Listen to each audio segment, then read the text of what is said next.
What is considered a normal menstruation? Chapter 3, from Letters to My Daughter by Alina Chamberlain. Hello and welcome. For something that's so central to so many of our lives, the menstrual cycle is often just surrounded by a lot of confusion, isn't it? A lot of myths. So today, we're going to gently peel back some of those layers and really explore what a truly healthy, harmonious cycle can look and, more importantly, feel like. It's all about reclaiming the truth of our own inner rhythm. Wow, this question, it really just gets right to the heart of it. I mean, how many of us have been taught to just quietly put up with discomfort, with unpredictability, or even with really severe pain, thinking it's just a non-negotiable part of our experience?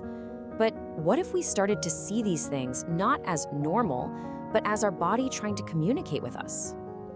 Okay, so let's dive right in. A truly healthy period actually follows this beautiful, harmonious pattern. You can almost think of it like a dance. And today, we're going to learn the steps by decoding the wisdom that your body is already sharing with you through a few key signs. So first up, let's talk about how long your period lasts. A typical period gracefully unfolds over about 3 to 7 days. And that little window, that includes any gentle spotting you might have at the very beginning or the very end of your flow. Now, here's something really important to understand. If your period goes on for more than 8 days, it's not a failure. It's not something you did wrong. It's simply a sign. It's a gentle nudge from your body suggesting that something might be a little out of balance, and it's inviting you to just listen a little more closely. The next piece of this puzzle is the volume of your flow. It should really feel like a manageable, gentle current, not some overwhelming rush. If you find you're having to change your protection every single hour, or if your daily life is being completely disrupted, this might be what's known as menorrhagia. I know, it's a big clinical-sounding word, but it's just a way of giving a name to a really heavy flow.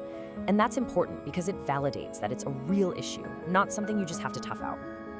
And this just says it all, right? Your cycle is such a fundamental part of you. When you're in a state of balance, it should feel like a source of inner strength, of rhythm, not some recurring burden that holds you back from living your life to the fullest. Okay, so let's zoom out a bit and look at the full cycle. From the first day of one period to the first day of the next one, a healthy range is actually anywhere from 24 to 38 days. See, this allows for such a beautiful spectrum of our own individual rhythms. It's not about being a perfect 28 days every time. It's about finding your own consistent pattern within this healthy, wider window. All right, so let's move on, because there's more to this story. Beyond the core metrics of your period, your body offers other, more subtle communications, or whispers if you like, all throughout the month. And these are just as important to pay attention to. Spotting is a perfect example of this. A little bit right before or right after your main flow can be perfectly normal. But if you start to notice spotting that lasts for a day and a half or even longer, that could be a gentle little hint that there's a hormonal shift going on.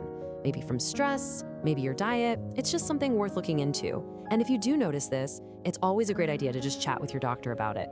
And what about breast tenderness? Oh my gosh, so many of us just brush this off as another annoying PMS symptom, right? But persistent or painful tenderness, which is known clinically as cyclical mastalgia, is actually often linked to hormonal imbalances. It's another whisper from your body. In a state of harmony, your breasts should feel pretty comfortable all month long. So if they don't, that's really valuable information and another great reason just to check in with a healthcare professional. Okay, and now we come to one of the most important and probably one of the most deeply ingrained myths that we really need to release. And that's the idea that severe menstrual pain is normal.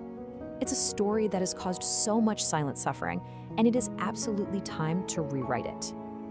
If you experience that intense, debilitating pain with your period, the kind of pain that makes you cancel plans, there is a name for it, dysmenorrhea. And I know, it's a big word, but all it means is that your pain is real, it's significant, and it deserves attention. Giving it a name is so important because it validates what you're feeling. It's not just cramps, and it is not all in your head. Let's just pause on this for a moment. Let this really sink in. Severe menstrual pain is not a normal experience. It's not a rite of passage you have to endure. It's not some kind of punishment. That level of pain, it's your body's voice, and maybe it's even shouting, asking for your support to help heal something deeper. So, as we start to bring all of these pieces together, I really want to help reframe how we see our cycle.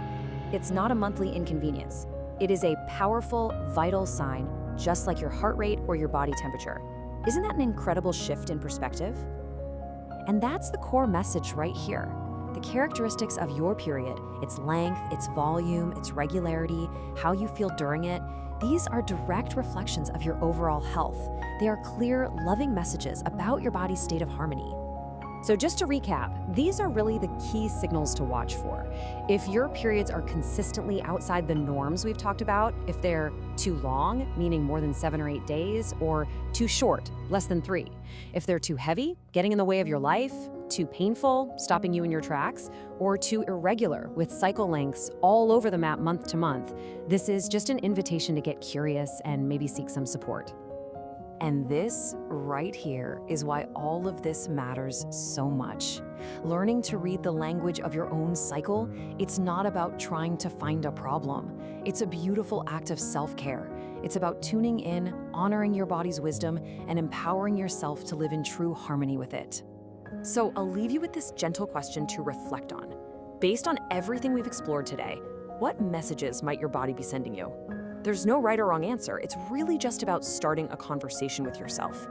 What is one small step you can take to listen just a little more deeply?